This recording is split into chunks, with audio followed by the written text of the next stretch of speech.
ভিডিওটি শুরু করার আগে একটি অনুরোধ করতে চাই, চ্যানেলটি ঘুরে দেখতে পারেন, যদি ভালো লাগে সাবস্ক্রাইব করেন। 2 দিন আগে চট্টগ্রাম বরিশালকে হারিয়ে এমন একটি পোস্ট করেন, তারই সাথে কোয়ালিফায়ার খেলার যোগ্যতা অর্জন করেন চট্টগ্রাম কিংস। এদিকে বরিশালের মনুরাও কম যান না, তারা টেবিলের শীর্ষে থেকে টুর্নামেন্টের গ্রুপ পর্বের ম্যাচগুলো শেষ করেন। আজ সন্ধ্যাবেলার ম্যাচে কোয়ালিফায়ারে মুখোমুখি হবে বরিশাল বনাম চট্টগ্রাম কিংস।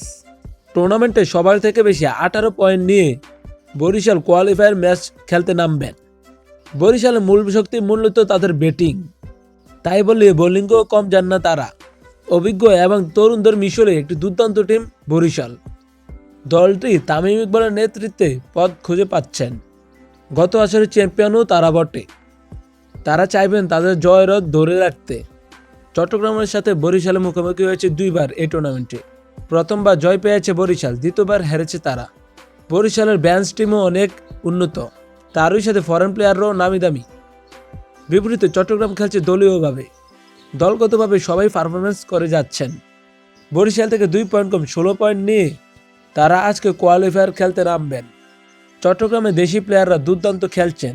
শামীম, পারভেজ হোসেন ইমন, মিঠুন, তারা চট্টগ্রামের ভরসার প্রতীক হয়ে উঠেছেন।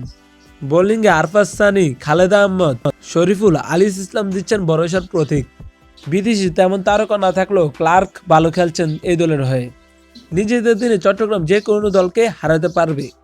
বিপিএলে এই 2 দলের মধ্যকার ম্যাচটি আজকে শুরু হবে 6টা 30 মিনিটে। আমে এবং পারফরমেন্সে এগিয়ে বরিশাল।